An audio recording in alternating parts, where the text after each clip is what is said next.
we were talking about personal things, and a couple of people in this room have seen this, but only a couple, I think. So I promised Sally and Ian, and he's not here in the room right now, and a few others, that it was going to be exclusive back then, wasn't it? It still is, because I'm going to show something exclusive this time too, but a little different, a little bit of a switch, wherever I put the thing. So, you heard Mohammed and Kate speak to how they approach work, what's important for them. And we talked about this kind of at the top of the hour in the beginning. It's really fundamental that you find, if you haven't already, but I'm going to suspect that you're already en route to realizing the things that are really impactful, important to you, right? How could you miss that crescendo at the end? I mean, you know, Kate's zeal for things that are really important, well beyond, as she said, her own person, her own family, friends, her own circle, but beyond into the world, right? You know, it's really fundamental. It's pretty exciting for us to kind of feed off that energy. It's a really big deal. So what I want to do is start with a video by a Swedish filmmaker, and I'm not quite going to explain it right away. I'm just going to let you watch it, and then I'm going to kind of explain a little bit behind the story, and you might be able to make a connection. I suspect that'll be pretty straightforward.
Obviously a music video.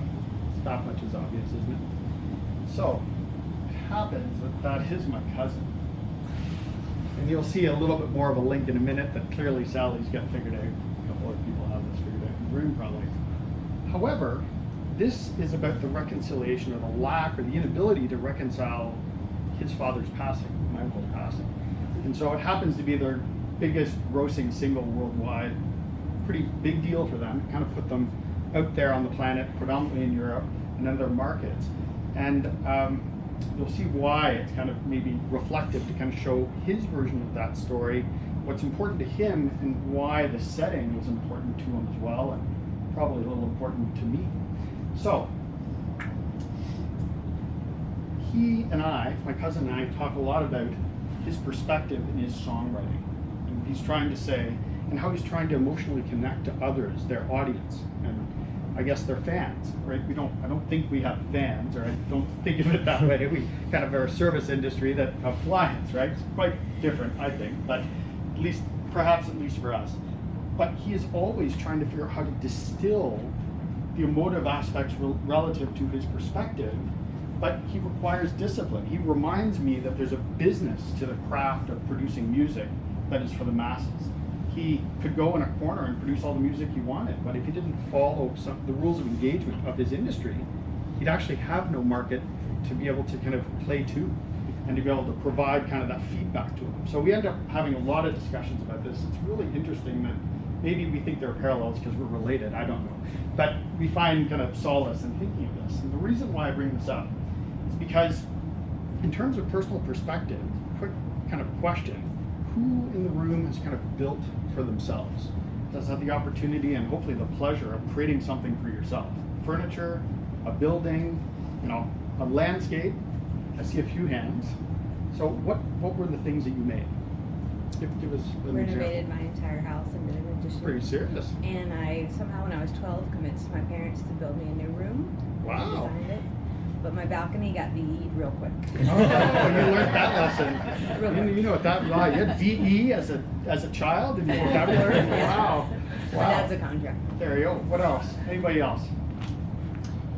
Well, I recently just moved to a new space, and I wanted to design my own desk off the floor with curvature, definitely bigger than what I had before.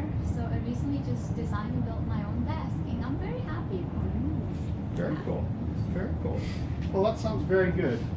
I think that back to our title, thinking of the ideas, whether it's a space that you created, realizing that VE is real no matter what age you are and what scope of project it is. Doing this is pretty involved. There's a lot to it. But whether you are in business or you are dealing with the politics or the business of creating things, right? So Mo said this very carefully. He said the renderings are beautiful and he's extremely well known for that storytelling. But the most important piece is it's in service of how it gets built. What the real texture is when it's finished, right? We aim to kind of make things. We hope that they're always made. So, this is my personal perspective, obviously, take it or leave it. For me, ideas are about observing things, and they're about developing a perspective, an opinion, an idea. And so, if you just replicate status quo, well, I kind of call that drafting in our business in a way. And I do mean that, unfortunately, in a bit of a pejorative sense. It's not the craft of drafting I'm referring to. It's the process of reproducing something that has already perhaps existed. That's kind of what I mean. But when you think of design, for me, it's about memory. It's about the things that I retain and how I then distill them. And the leap here isn't necessarily myself and about things that are important to me, but learning what's important for a client, observing what's important for the client, respecting their perspective to a degree. I don't think I work for clients I totally disagree with. I don't think so. I have. You have. You have. There you go. There are certain Republican judges that I Fair enough. fairly say I disagree with everything they stand for. So I bet Kate has a different opinion about those two words relative to that situation. But it takes all of this. It really does. The reason why that picture is in the background is actually because this is my memory of playing and enjoying my neighborhood. This building is actually across the street from where I live, but it no longer exists. It is just a memory. So what I wanted to tell you today was this story relates back to that video, but I wanted to do it in 3 perspectives and talk about different approaches to that story. And I think those perspectives are important in how you move forward in your careers, thinking of other perspectives. Clearly my own, so I can describe that pretty easily. In this case, that of my friends, my colleagues, and family. And then the media. I do have a very personal opinion about that, so you're going to hear it in a minute.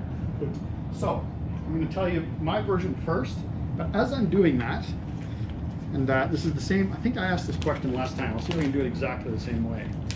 If I held this stuff up, if you haven't figured it out, this is about our house, so kind of obvious. If I held this stuff up, what perspective would this be? Exactly. It's kind of probably obvious. But how about this one? If I give you a dog clip or just hand you these pictures, whose perspective would that be? Yours. It could be mine, but it could be my friends and family. They see it this way, as much as they might hear my version of it, but they make their own kind of idea of it, and they speak of it in their own way. So I'm going to pass these around, kind of both ways, and kind of look at those things as I'm describing this other story, and that probably is media related too. So, here's my version. Kate spoke of glass ceilings and inequality, and obviously from a very specific perspective, actually more than one perspective, in the way she described it. When I was younger, you wouldn't kind of imagine that there was a glass ceiling, given kind of not quite middle-aged white male, but heading there at some point. But there was an economic ceiling. What's that? An optimist. Well, thank you. Thank you. Yeah, I don't I don't perceive age very well in a positive way, I guess. So here's the issue, and this is very revealing. It's honest. It's true. It could be judgmental, but it is. It's fact. I came from a blue-collar family. This was not kind of an economy of means at best, but it was a family that knew how to make things. My parents had a small construction firm. I indentured as a carpenter. I actually am a licensed carpenter. Kind of started that before I became an architect. And so the craft of making things was important in the world I came from. It wasn't just important in an academic sense. It was important in kind of a fundamental, tactile, experiential sense. And in fact, Allison spoke of that last night. She said she was retrofitting her garage into the studio of one, I think she called it. And so for me, those things were very important. And what I was really struggling with was that every time I saw architecture I appreciated, it was glorified, and it was a vanity project, and it was in Hollywood in the movies. Modern architecture is what I'm referring to here, right? And it was on glossy magazine covers, and it felt fundamentally unattainable when I was young. Because every time I saw architecture that way, it seemed like the media was glorifying it in a way that was unattainable. So I ended up very lucky joining a firm that was working towards kind of combating that in a way, and very talented individuals. And I was very lucky to kind of spend time with them. And of course, now their work is unattainable. That's not the moral of the story. So there is, this title is about much more than an individual, right? Worrying about being able to afford things. That's not what this title of this book is actually about. It's about a much broader societal issue. But in my own little way, I felt that was something that I wanted to rally against. This business of, take risks and, do what you can't. Well, this is absolutely what I was told I couldn't do in every possible way. And I was reminded of that for probably a decade in fatigue late at night. So this is a map of where I come from, Kingston.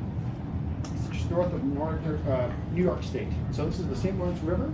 Down here is Lake Ontario. So I'm not sure if you're fully familiar with that area, but it's a fairly an area that is bound by a lot of water, if you will. So water plays an important part in the city. I grew up actually. I grew up right about there, actually, funny enough. And I used to play down in here. And this is the Little Cataraqui Watershed, Marshlands Conservation Area. It's a provincial park. And it's in the middle of the city, so you can kind of tell. And it's bound by a lot of other green areas.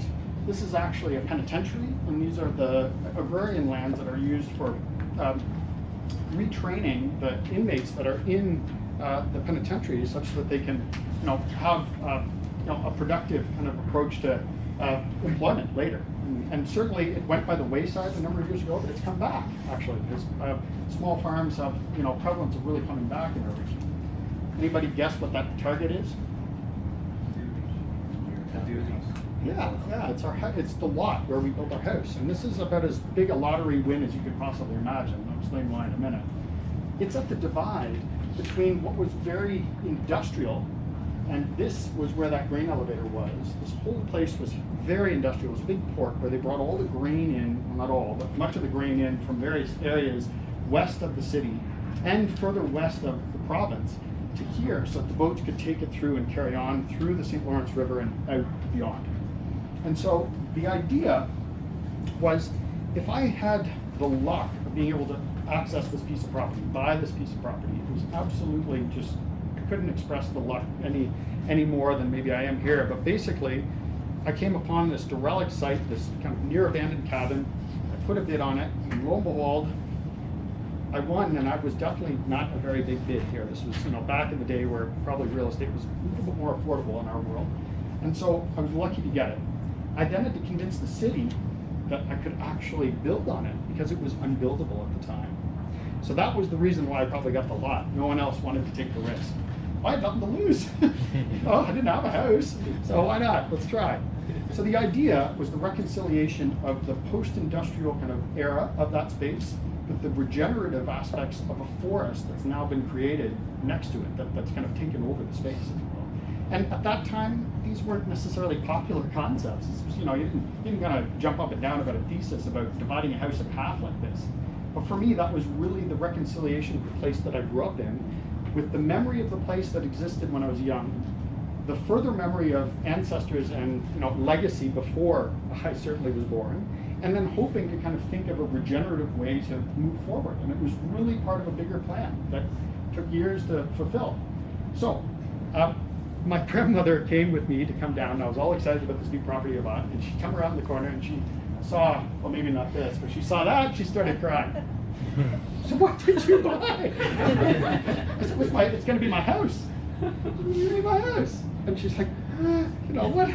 Oh God, I don't know. Did you go to school for this? I don't know. I'm really rethinking this whole career here.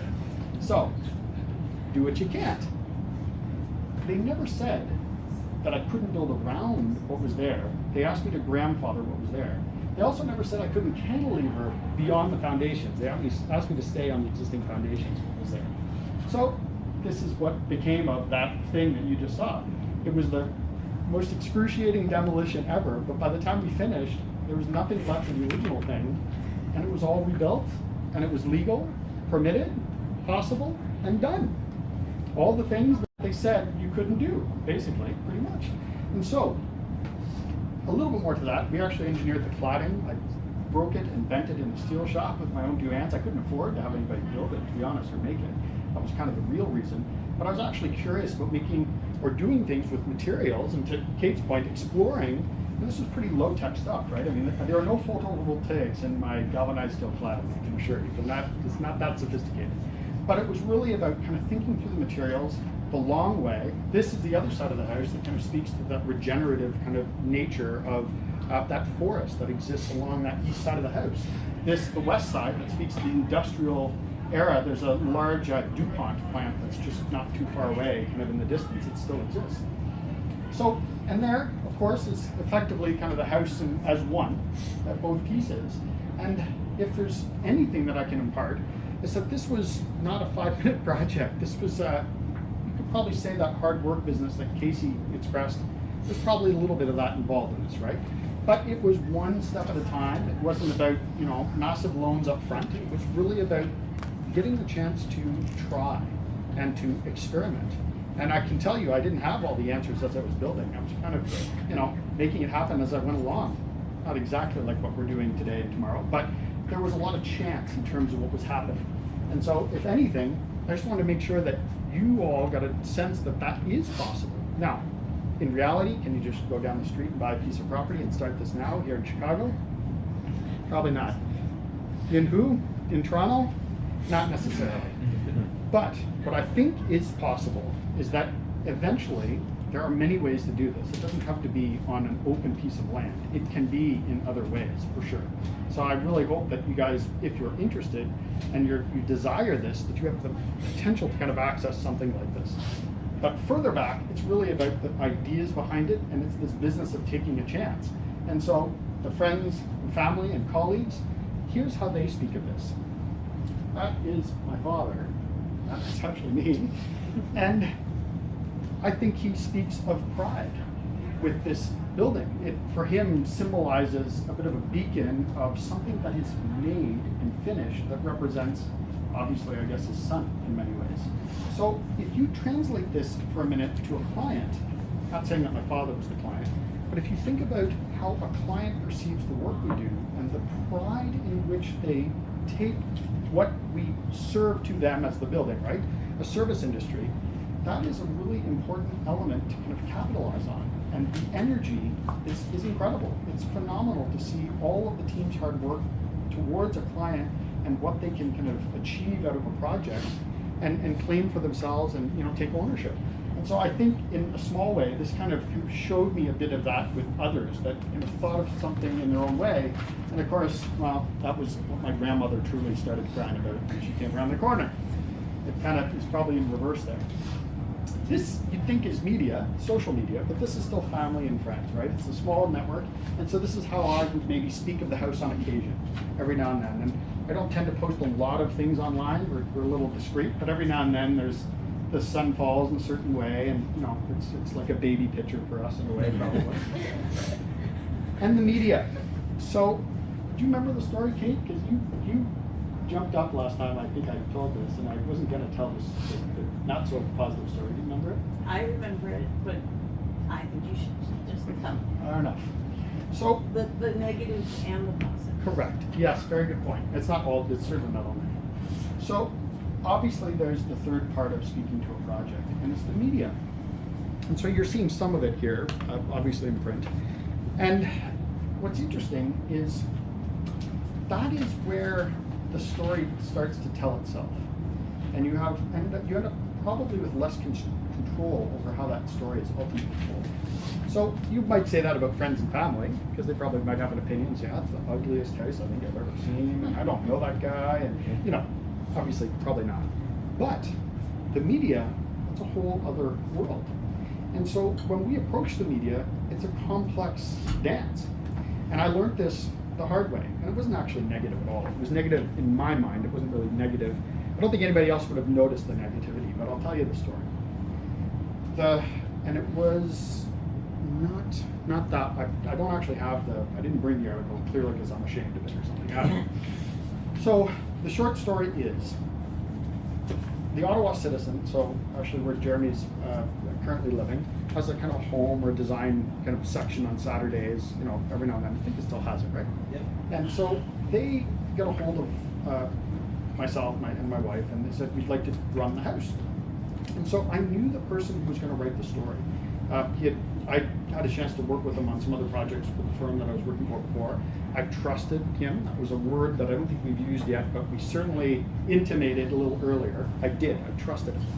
He wrote an article. It was an article that was true. And he went away on vacation. He handed that article to the editor, and the editor changed the article. And the one thing I requested that they not do was publish the price, because there was no price. I built the house myself. So how on earth do I explain what that price is? What do I do? Like a timesheet? You want to buy my, it made no sense. So I didn't want to lie, and I didn't want to misrepresent. I wanted to be honest about the nature of how the house was built. Do you know what the title of the article was? Oh, I did see it. Yeah. 100,000. Oh yeah, intern architect builds $100,000 house. Sorry, I just remember that. That's really it. well. I never said that. I never ever talked about money. They just made that up.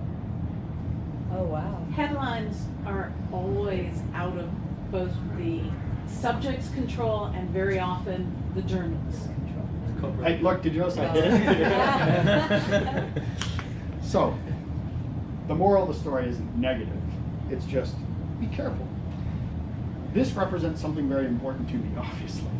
And I wanted it to be for others, in the sense that I wanted it to encourage my colleagues, my friends, other people, folks in my city, to be able to see something that looked different than the cookie cutter suburban houses, but that was attainable, that was real. And the intent of that story, and most anything that you'll read about that project, is really about its attainability. That's fundamentally what it's about. Whether you like Portland steel, not that I have much on it, but mostly galvanized steel, or any other material, it was really about that. It wasn't a beauty contest. But I learned that no matter how much I trusted Reese Phillips, who I still do by the way, the editorial kind of nature and the business of media, to Kate's point, is, you know, attention grabbing in a way. And I wouldn't say that that edition is sensational, you know, news media by any stretch, but it taught me a good lesson that, you know, you just gotta be a little careful, perhaps. And so the story for myself, I know that story. The story that relates to family, friends, and others, you know, I kind of maybe feed from that story and learn from that story. And, well, the story from the media, sometimes it's not even close to what the story was. And you just gotta kind of take it with a grain of salt.